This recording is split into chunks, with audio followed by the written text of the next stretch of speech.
Ito na nga. At ayan na nga. Ano nga yan, James? Yan na, paring Mark. Kamusta ka naman? Okay naman. Medyo wala akong galaw these days eh. So parang gusto ko maggagalaw. Sana all. Sana all. Walang galaw.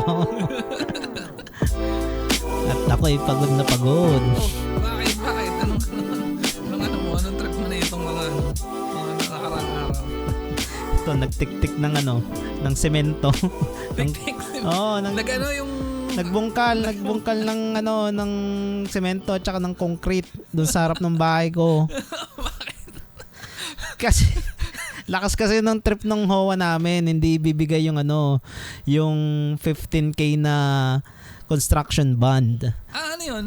Bakit may mga band? Ano yun? Ano yung mga band? So sa mga homeowners kasi pre, sa mga yung pag renovator, nagpapa-modify nung sa bahay mo, kailangan mo magbayad ng ng bond. Kailangan mo magpondo.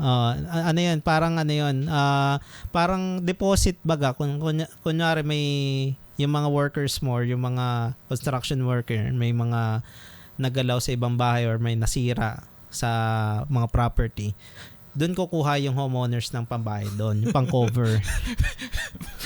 Kung yung mga trabahador mo, gusto mo follow up, pwede mo kumuha doon. Boss, kung wala akong follow up lang ako para matapos namin to. Matapos namin agad doon ngayon, lobat na yun.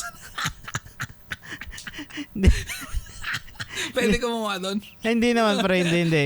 Ano yun eh? Ano na yun, yung perang yun nasa nasa HOA na yun, nasa Homeowners Association na. So hindi mo na magagalaw mo yun. For the meantime, habang nagko-construction. Pero ngayon kasi pre, natapos namin yung construction eh. Ilang araw nyo ginawa? Ha? Ilang araw nyo ginawa? Ano naman yung pre, 3 months, natapos yung kung pinabatak mo yan, kaya nang inagkalating pan na yun. Kaya naman yan. Wag pre. Tapos kagad yan pre, wala, sayang. Sayang. Huli naman. Tapos nga yung bahay mo, huli ka naman ng pulis. Kung ititimbre mo, huwag mo itimbre. Itimbre mo pagkatapos. Para walang bayad dun. Hindi, babayaran mo pa rin sila. Pero syempre, yung ititimbre mo na sila. Para yung kulang. So quits na. Baka nga pagtapos na sa inyo, gawin din yung sa kabilang bahay. Lakas ng no? Tapos, ano mo na? Natiktik na pre. Ito, ikaw lang mag-isa tumiktik nun.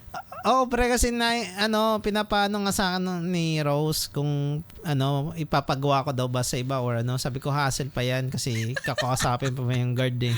Ako na lang bayaran mo. Ikaw nag-mo. Oo. Yung araw na yun, yung 500 pang Red Horse ko na yun. Pwede na. Mga ilang oras mo ginawa yun? Tagal rin, mga 4 na oras. 4 na oras. Oo. Ano lang naman, binungkal lang naman kasi may drill naman doon sa bahay. Kaya ayun, natapos so far.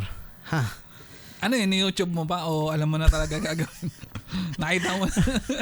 Hindi na-foresee ko na kung paano kung gagawin. Goods naman. Maganda naman maganda naman. Medyo katanggap-tanggap naman. Kaya ayun, kaya ito, processing, hopefully, makuha yung 15K. 15K rin yun. Paano ko sabi sa inyo, sir, mali yung nyo, balik. Hindi, magbablog ako. Sir, mali, hindi pala, goods lang pala to, sir, ibalik nyo na. Legit yung pre kasi nga nung tinitibag ko may sa gitna nandoon kasi sa amin yung yung drainage. So parang nonsense kung ipapadaan yung yung tubo ng kuryente. So parang nonsense na lang yung pinagawa sa akin. Dapat pala in-edit mo na lang tapos pinakita mo sa kanila picture. Pina-AI no.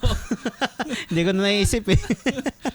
Pero so far, ang kasi niyan, mag-comply na lang para wala nang hassle sa Sa bagay. Ganun na lang. Kasi yan na tayo, civilized na tayo. Graduate na tayo.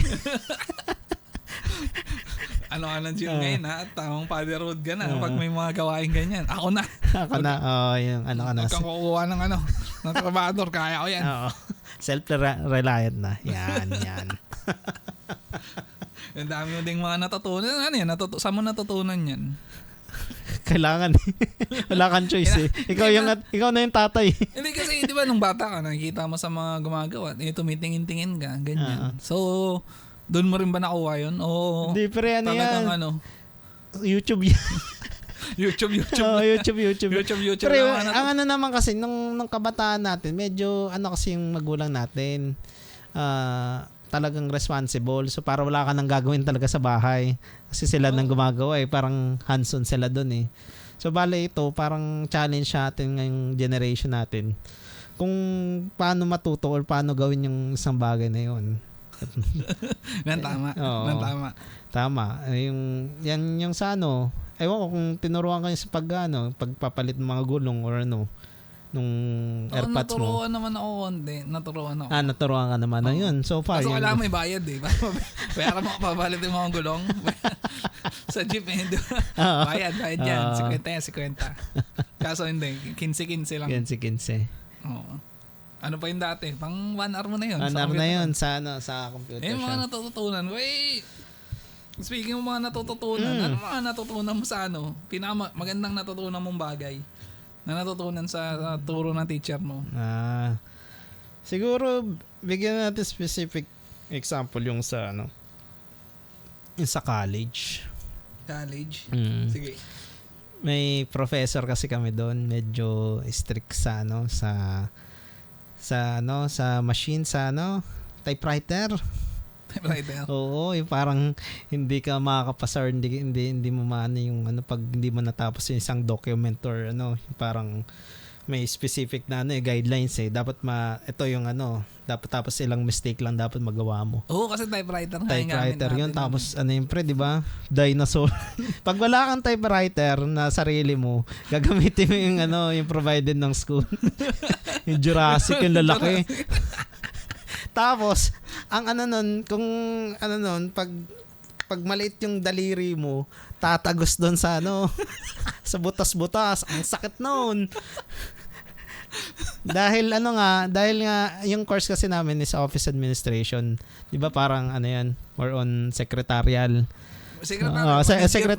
Managerial yun, pang office talaga. So yun, needed talaga na mabilis ka mag-type. Matuto.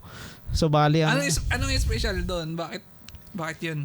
Then yung parang isa sa mga kasi siya pre, medyo applicable siya sa lahat ng company na napapawaw.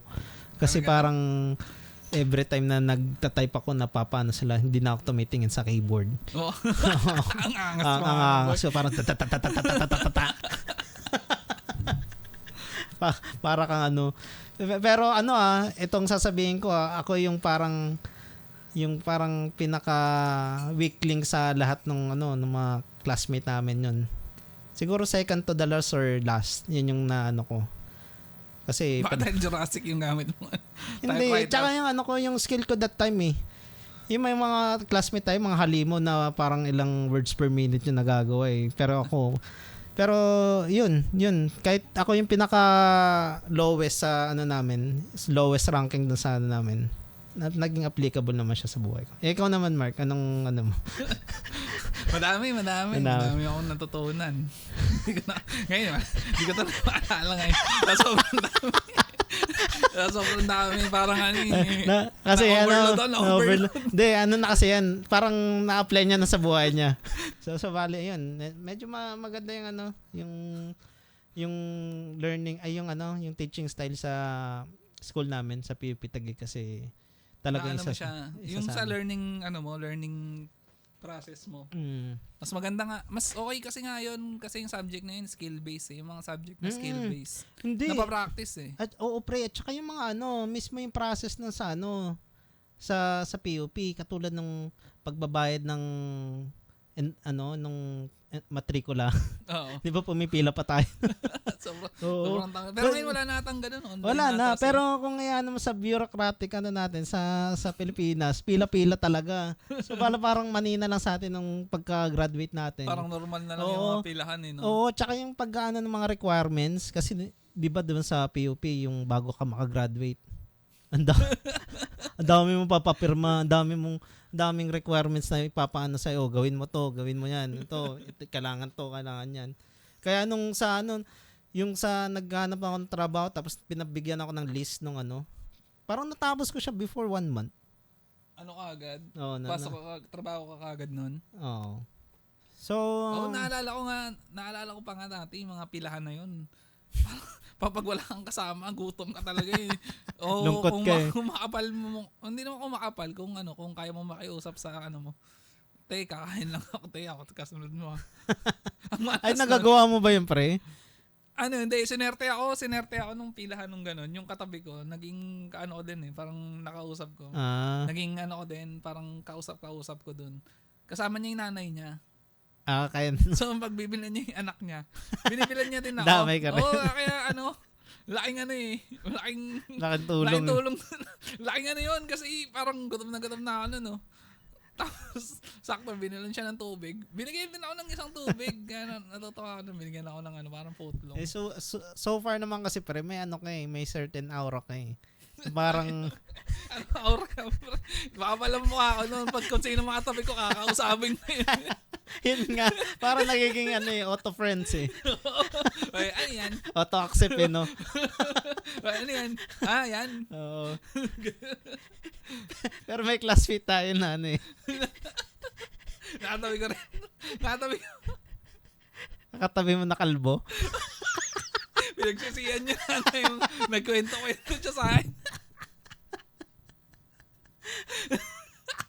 Alam mo yan kung sino ka. Kung sino ang kalbo ka. Nakita ko rin yan eh. Ay, nag-uusapan niya mo rin. Ay, sinasapan niya. Sige. Maganda pag nag-guest natin siya dito. Sige, i-guess natin Kasama siya. natin dito. Tsaka natin paalala sa kanya na ang dati yung nagagawa. Yun ang pinagagawa. Sinabihan kanya pang I don't like talkative people. Nonsense. Tapos kasi Ayaw mo pala. Magkasama tayo. pauwi. Kala mo. Wala kang tako. Pag-graduate. Kaya yung sinasabi, parang yung na-attract mo talaga yung mga sinasabi mo. Pre. Oo, yan. Yung mga negative. Kaya ngayon mo focus mo positive. Positive na. Positive. Mga positibong bagay. Para sa'yo, lumapit sa'yo positive. So,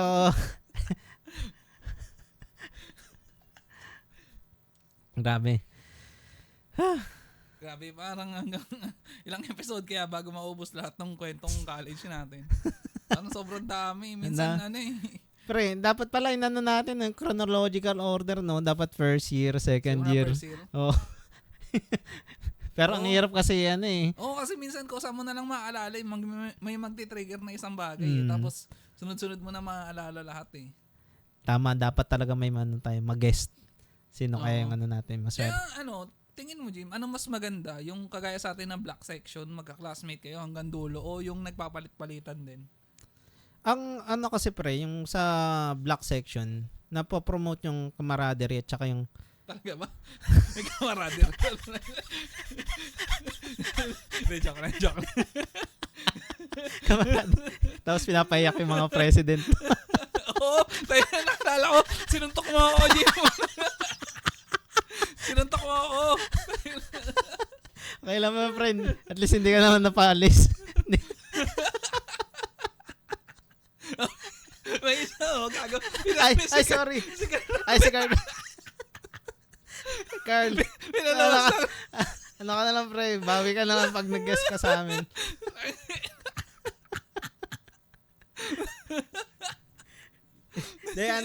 Kasi context lang, guys. Kasi naging class president rin ako dun sa namin nung college. Ilang beses ka umiyak nun, Jim? Tangin na nyo kasi. Mga hayop yung mga classmate na yun, no?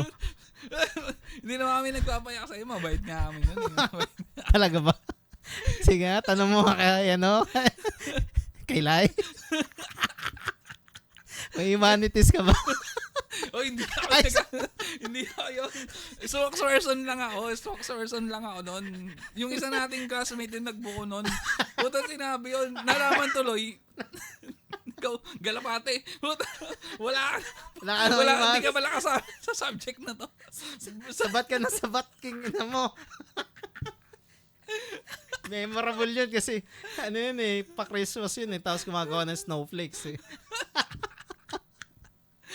Pero kasi naman, kung ano yung naririnig ko, tsaka buyo din sila ng buyo sa akin Sabihin mo, ako naman, papansin din ako. Ano? Kaya, pagpasen dulo, may bumerada na Wala naman. Paano yung mga hindi kasali sa subject na to? Bigla na-realize no? Putangin naman, galapate, wala ka nung yung antis kasama dito. Naiyak na lang siya.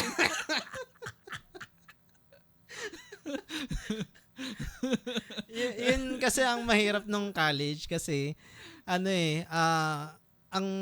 pa noon immature. Sabihin natin immature pa yung mga yung mga classmate mo tapos wala naman silang incentive, wala silang motivation na sumunod sa iyo. 'Di ba ang hirap kung sa trabaho, sa work. Kasi kung hindi ka susunod in subordination pwede ka matanggal. Pero pag sa college ang hirap ang hirap magmando, ang hirap mag-utos. Pwede mo din naman sabihin, di wala. Kaso hindi nga tayo. Doon pala pumapasok yung camaraderie. Kamarade. King ina. Meron nga tayong camaraderie. Kasi kahit makulit ka, ano pa rin, parang kanin ka pa rin. Hindi ka naman iiwanan basta-basta. Di ba sure?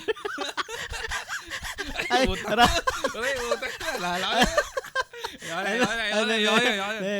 May maganda, may perfect na person na mag-open up niyan. Dapat nating dapat isa-isang classmate natin per week Ilan pa ba natin tira na classmate? 40? 45? Oo, ang dami natin pwedeng gawin. 40. Isa-isa. Isa-isa. Sige, bigyan na lang natin ng biscuit na Tsaka, kape. Kape, oo. Nice kape kung tayo dito. Tsaka maganda. Accommodation, sige. Sige. Tapos, kunwari, hindi available yung isa. Lang naman recording lang naman. Ibahin na lang yung boses. Ay, uso na yun, di ba yung mga AI? Sabihin natin, ito nga pala siya. Hindi, siguro bigyan natin ng honorarium kahit 250 para mag-isigan. Sa bagay, hindi naman siya magpapagod Parang isipin niya, parang sa construction nga, magkano na ba per day? 600, 700, diba? Ito, lang naman ito, Kwento ko lang dito, kwento ko lang. 250 may kape ka pa. May monay ka pa. Tapos kung ano tanghalian namin dito, tanghalian mo na din. Malay mo, sumikap ka pa. O di, may mga kwento ka sa mga mo. Nag-guess ka din sa walang kwentong. Sa mga mokong na to. Tama. Magdadrop na yun ako, Carl. Ikaw yung next na. Sige. Carl, ready mo na yan Carl, mga kwento. Mga bala. Paano maging depende si Carl? Sino yan mo? Madami, pre. Si Janelle. Sige. Yan na natin, skate na natin yan sila isa-isa. Isa-isa. Pagka ayaw sumama. Blackmail na. Blackmail na natin. Ikwento namin yung buhay. Ikwento namin na lahat sa mga Ikwento namin nahulog yung payo.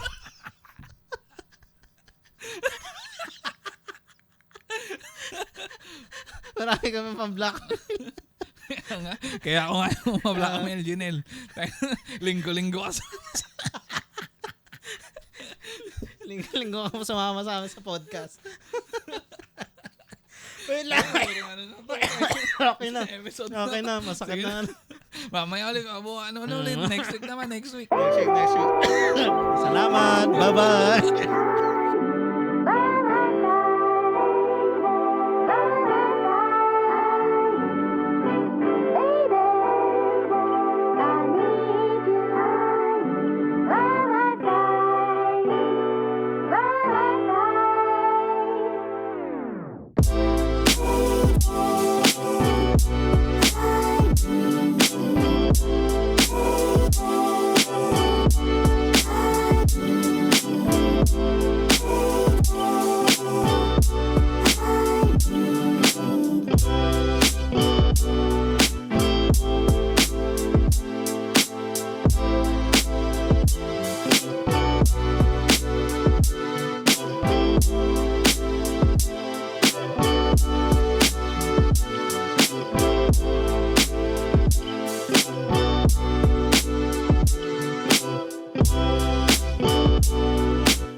Bye.